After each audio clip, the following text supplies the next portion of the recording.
सैनिक स्कूल ये कब शुरू किए गए, क्यों शुरू किए गए, किसका विजन था इनको शुरू करने के लिए, आखिर क्या रीजन था कि सैनिक स्कूल खोलने की जरूरत पड़ी, और सबसे पहले इसे कहाँ शुरू किया गया, इसका ध्येय क्या था, इसके एम्स क्या थे। आज के वीडियो में हम सैनिक स्कूल के बारे में सब कुछ कवर करेंगे। नमस्कार, मैं हूं राधिका सुमानी और आप देख रहे हैं शक्ति एजुकेशन।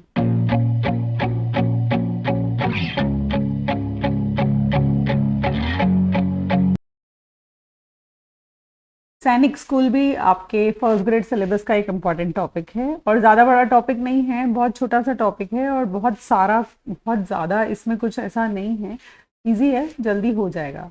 तो चलिए अभी हम सैनिक स्कूल्स के बारे में पढ़ना शुरू करते हैं। सैनिक स्कूल को स्थापित करने का श्रेय भारत के तत्कालीन रक्षा मंत्री श्री वी.के. कृष्ण मेनन जी को जाता है। श्री वी.के. कृष्ण मेनन जी जो थे वो भारत के तत्कालीन रक्षा मंत्री थे और उन्होंने इसको शुरू किया था। ये जाता है, ओके। तो वी.के. कृष्ण मेनन की परिकल्पना के आधार पर इनको 1961 में राष्ट्रीय रक्षा अकेडमी खड़गवासला पूना एवं राष्ट्रीय नौसेना अकेडमी के लिए योग्य विद्यार्थी उपलब्ध कराने हेतु इंग्लैंड के पब्लिक स्कूल की तर्ज पर गठित किया गया। इंग्लैंड में इस तरह के स्कूल्स ऑलरेडी चल रहे थे, तो जब वी.के. कृष्ण मेनन जी ने उन स्कूल्स को ऑब्जर्व किया तो उन्होंने सोचा कि क्यों ना इंडिया में भी इस तरह के स्कूल इंट्रोड्यूस किए जाएं। तब 1961 में ये स्कूल्स राष्ट्रीय रक्षा अकेडमी खड़गवासला पूना और राष्ट्रीय नौसेना अकेडमी के लिए योग्य विद्यार्थी उपलब्ध कराने हेतु शुरू किए गए। सैनिक स्कूल की स्थापना में राष्ट्रीय इंडियन मिलिट्री कॉलेज का विशेष योगदान रहा है। इन पूर्णतः आवासीय सैनिक स्कूलों का संस्थापन एवं व्यवस्था सैनिक स्कूल सोसाइटी के द्वारा किया जाता है। अब ये जो सैनिक स्कूल है ये पूर्णतः आवासीय है, मतलब कि ये हॉस्टल बेसिस पर है। अगर हम इजी लैंग्वेज में इसे समझना चाहें तो कि बच्चे को वहीं रहना होता है, वहाँ के रूल्स फॉलो करने होते हैं और वहीं पढ़ाई करनी होती है, ठीक है। अब सैनिक स्कूल स्थापित करने के उद्देश्य क्या क्या थे? देश में सामान्य नागरिकों को पब्लिक स्कूल जैसी शिक्षा तक पहुंच उपलब्ध कराना। पब्लिक स्कूल का कॉन्सेप्ट ही सैनिक स्कूल से आया। देश के युवाओं को आदर्श नागरिक बनाना, गरीब एवं निम्न वर्ग के विद्यार्थियों को उच्च गुणवत्तापूर्ण शिक्षा उपलब्ध कराना, देश के युवाओं को एक सुयोग्य चरित्रवान नागरिक बनाना, देश में सेना के अधिकारी वर्ग के बीच क्षेत्रीय वर्ग असंतुलन को दूर करना, देश को होनहार अधिकारी उपलब्ध हो सके इसके लिए विद्यार्थियों को नेशनल डिफेंस एकेडमी में प्रवेश हेतु तैयार करना। ये सभी सैनिक स्कूल स्थापित करने के उद्देश्य थे। सैनिक स्कूलों में प्रवेश लेने के लिए कुछ एक फिक्स प्रक्रिया है जिसे फॉलो किया जाता है। वो प्रक्रिया कुछ ऐसी है कि सैनिक स्कूलों में प्रवेश लिखित परीक्षा, मौखिक साक्षात्कार, चिकित्सकीय जांच के आधार पर दिया जाता है। मतलब जो परीक्षा होती है वो रिटन भी होती है, वो ओरल होती है, उसके बाद इंटरव्यू होता है और फिर उसके बाद मेडिकल जांच भी होती है। उसके बाद ही मेडिकल जांच होती है कि आप बच्चा फिट है कि नहीं है सैनिक स्कूल में भर्ती होने के लिए, उसके बाद ही उसे भर्ती किया जाता है। इन स्कूलों में कक्षा 6 व कक्षा 9 में प्रवेश दिया जाता है, बीच के किसी क्लास में प्रवेश नहीं दिया जाता, इधर या तो कक्षा 6 में या फिर कक्षा 9 में। कक्षा 6 में प्रवेश के लिए विद्यार्थी की आयु 10 से 12 वर्ष के बीच होनी चाहिए और आयु की गणना 31 मार्च को आधार मानकर की जाती है, जो कि जनरली मोस्टली सभी स्कूलों में 31 मार्च को ही मानकर की जाती है। तो सैनिक स्कूल में भी 31 मार्च को आधार मानकर विद्यार्थी की आयु की गणना की जाती है। कक्षा 9 में प्रवेश के लिए विद्यार्थी की आयु 13 से 15 वर्ष के बीच होनी चाहिए और इसमें भी आयु की गणना 31 मार्च को आधार मानकर की जाती है। अब इसमें प्रवेश प्रक्रिया में यहाँ भी आरक्षण है बालकों के लिए, तो इसमें किस प्रकार आरक्षण बांटा गया है वो हम देख लेते हैं।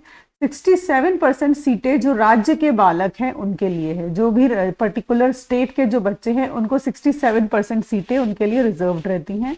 33% अदर स्टेट्स के लिए, बाकी सभी के लिए 33% है। ठीक है। 25% सीटें भूतपूर्व सैनिकों शहीदों के बच्चों के लिए है। डेफिनेटली जो जिनके पेरेंट्स हमारे देश के लिए शहीद हो चुके हैं, जो पहले से सैनिक थे, उनके बच्चों के लिए 25% सीटें रिजर्व्ड है। 15% सीटें अनुसूचित जाति के लिए मीन शेड्यूल कास्ट के लिए 15% सीटें रिजर्व्ड हैं। 7.5% सीटें शेड्यूल्ड ट्राइब अनुसूचित जनजाति के लिए रिजर्व्ड हैं और 27% सीटें ओबीसी के लिए रिजर्व्ड हैं। ये आपको लर्न करनी होगी, एक दो बार पढ़ेंगे तो लर्न हो जाएगा। अब है सैनिक स्कूलों का प्रबंध सैनिक स्कूल सोसाइटी के द्वारा किया जाता है।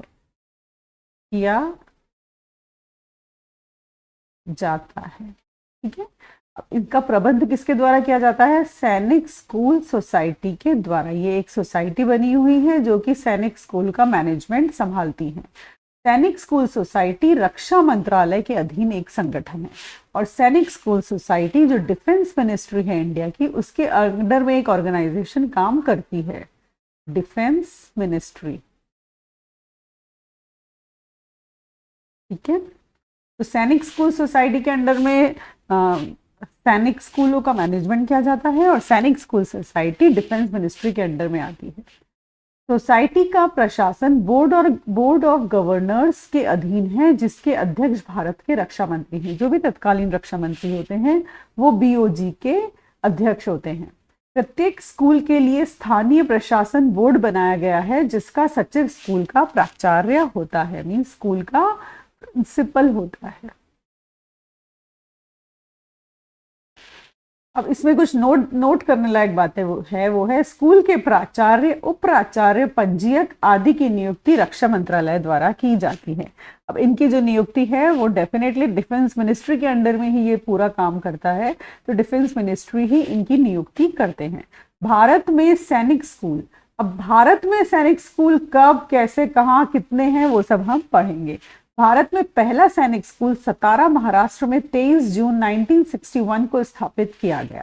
अब पहला जो सैनिक स्कूल था वो था सतारा महाराष्ट्र में 23 जून 1961 को। वर्तमान में भारत में कुल 33 सैनिक स्कूल संचालित हैं, जो केंद्र सरकार व राज्य सरकार दोनों के क्षेत्राधिकार में आते हैं। अब राजस्थान में हम सैनिक स्कूल पढ़ लेते हैं, जो कि इम्पोर्टेंट है हमारे फर्स्ट ग्रेड के हिसाब से। ये टॉपिक इम्पोर्टेंट है, मैं यहाँ लिख देती हूँ, क्योंकि राजस्थान के पर्सपेक्टिव में ही पूछे जाते हैं मोस्टली क्वेश्चन। राजस्थान में प्रथम सैनिक स्कूल 7 अगस्त 1961 को चित्तौड़गढ़ में स्थापित किया गया। पहला स्कूल राजस्थान में आया था 7 अगस्त 1961 को। तो 23 जून 1961 को सतारा महाराष्ट्र में खुला और उसके 1 महीने बाद ही 7 अगस्त 1960 उसी साल 1961 में चित्तौड़गढ़ में राजस्थान में स्थापित कर दिया गया, जिसके प्रथम प्राचार्य ब्रिगेडियर संकटा मेनन थे। प्रथम जो प्राचार्य थे, प्रथम प्रिंसिपल जो थे वो थे ब्रिगेडियर संकटा मेनन। अब बताइए इनकी नियुक्ति किसने की थी? जी हाँ, इनकी नियुक्ति भी रक्षा मंत्रालय ने ही की थी, जैसा कि हमने पहले पढ़ा था। इनका ध्येय वाक्य था न दैन्यम न पलायनम। राजस्थान का दूसरा व देश का 27वां सैनिक स्कूल झुंझुनू दोरासर गांव में 13 अप्रैल 2012 को प्रस्तावित था। ठीक है। 1 अप्रैल 2018 से प्रारंभ किया गया। देखिए पहला स्कूल खुल गया था 1961 में, लेकिन दूसरा 13 दिसंबर 2012 को प्रस्तावित था, लेकिन शुरू हुआ था 1 अप्रैल 2018 से और इसका ध्येय वाक्य था राष्ट्राय समर्पणम। अब राजस्थान में 2 स्कूल्स हो गए हैं, हमारे पास 2 सैनिक स्कूल्स हैं, एक तो है चित्तौड़गढ़ में और एक है झुंझुनू में। कब कब हुए आप अच्छे से याद रखिएगा। चित्तौड़गढ़ वाला शुरू हुआ था 7 अगस्त 1961 को और झुंझुनू वाला शुरू हुआ था 1 अप्रैल 2018 से। प्रस्तावित था 13 दिसंबर 2012 और उसके 6 साल बाद 1 अप्रैल 2018 से शुरू हुआ था। अब सैनिक स्कूल सोसाइटी का ध्येय वाक्य बुद्धिमत्ता, पराक्रम, देशभक्ति, ये सैनिक स्कूल सोसाइटी का ध्येय वाक्य है। सैनिक स्कूल सीबीएसई पाठ्यक्रम के अंतर्गत संचालित होते हैं तथा इनका पाठ्यक्रम अंग्रेजी माध्यम में होता है। तो सैनिक स्कूल जो हैं वो इंग्लिश मीडियम स्कूल्स होते हैं और सीबीएसई बेस के ऊपर चलते हैं। जो भी सीबीएसई की गाइडलाइंस होती हैं उन्हें फॉलो करते हैं। वर्तमान में देश में कुल सैनिक स्कूल 33 है। इसके अलावा लखनऊ का सैनिक स्कूल राज्य सरकार के अधीन है, जिसमें सत्र 2018-19 में पहली बार 15 लड़कियों को एडमिशन दिया गया। ये भी एक बहुत इंपॉर्टेंट टॉपिक है कि पहली अब तक सिर्फ लड़कों को ही इस स्कूल में, सैनिक स्कूल में एडमिशन दिया जाता था, लेकिन सत्र सेशन 2018-2019 में पहली बार 15 लड़कियों को लखनऊ में जो सैनिक स्कूल है उसमें एडमिशन दिया गया। ये सारे ही टॉपिक्स इंपॉर्टेंट है। लखनऊ वाली स्कूल में दिया गया और 15 लड़कियों को दिया गया, और सत्र 2018-2019 में दिया गया। सैनिक स्कूल में अध्ययनरत छात्र कैडेट्स कहलाते हैं। ओके, सैनिक स्कूल में 12वीं उत्तीर्ण सभी छात्र एनसीसी का बी सर्टिफिकेट प्राप्त कर लेते हैं। सैनिक स्कूल 8 से 12 आवासीय विद्यालय है, जिसमें पहली बार कक्षा 6 में लड़कों के साथ लड़कियों को प्रवेश की अनुमति दी गई है। शैक्षणिक सत्र 2020-21 से भारत की वित्त मंत्री निर्मला सीतारमण के द्वारा 2021-22 के बजट घोषणा में पीपीपी मोड पर 100 नए सैनिक स्कूल खोलने की अनुमति दी गई है।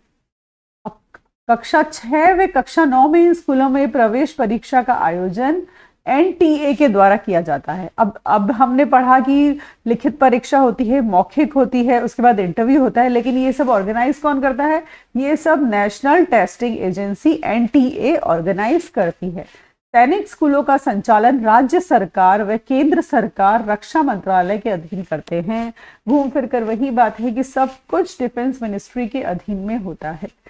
इन स्कूलों में शिक्षण शुल्क का अनुपात 3:1 होता है, अर्थात 75% सरकार द्वारा तथा 25% अभिभावकों द्वारा वहन किया जाता है। तो ये भी एक बहुत अच्छी बात है। जो फीस नहीं दे सकते लेकिन अपने बच्चों को अच्छे स्कूल में पढ़ाना चाहते हैं सीबीएसई करिकुलम पर, तो वो सैनिक स्कूल ऑप्ट कर सकते हैं, क्योंकि इसमें 75% तो सरकार वहन करती है और 25% अभिभावक। अब सैनिक स्कूल सीबीएसई करिकुलम फॉलो करता है। ये भी एक इम्पॉर्टेंट टॉपिक है कि वो कौन से करिकुलम पे काम करता है।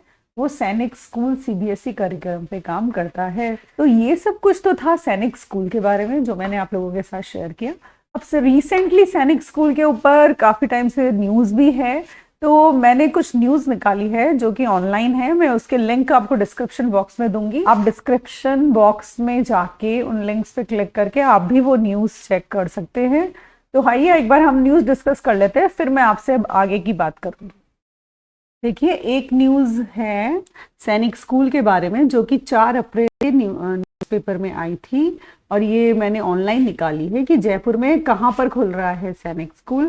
तो इसमें ये न्यूज़ है कि सांसद रामचरण बोहरा ने सोमवार को दिल्ली में रक्षा मंत्री राजनाथ सिंह से मुलाकात की। उन्होंने रक्षा मंत्रालय द्वारा पीपीपी मोड में 100 नए सैनिक स्कूल शुरू करने के निर्णय पर आभार व्यक्त किया और कहा कि राजधानी जयपुर में स्थित श्री भवानी निकेतन एजुकेशन एंड चैरिटेबल ट्रस्ट की भी सैनिक स्कूल खोलने की मंशा है। यह संस्थान वर्ष 1942 से शिक्षा क्षेत्र के साथ साथ समाज एवं संस्कृति क्षेत्र में भी काम कर रहा है। और बोहरा ने कहा कि संस्थान में जयपुर में नए सैनिक स्कूल के लिए आवेदन किया है। जयपुर में इसकी स्वीकृति मिलती है तो युवा पीढ़ी में देशहित की भावना और जागृत हो सकेगी। तो ये एक न्यूज़ है जो मैंने अभी आप लोगों के साथ शेयर की है, और मुझे कुछ बहुत ज़्यादा सैनिक स्कूल के बारे में मिला नहीं है। अगर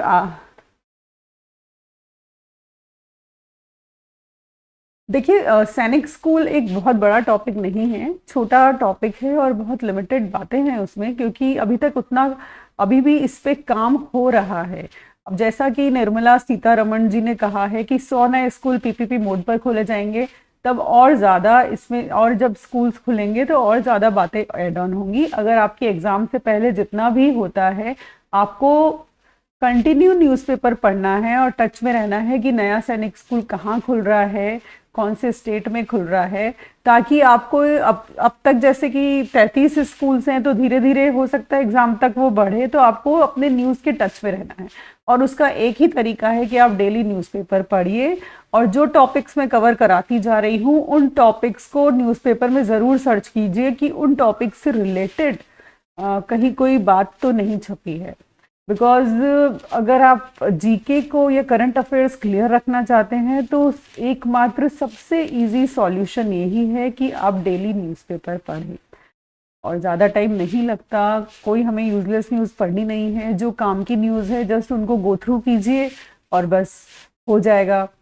तो आशा करती हूँ कि आपको सैनिक स्कूल अच्छे से क्लियर हो गया होगा। मैं जितने नोट्स, जितनी इन्फॉर्मेशन गैदर करके आपको नोट्स प्रोवाइड करा सकती थी मैंने किया।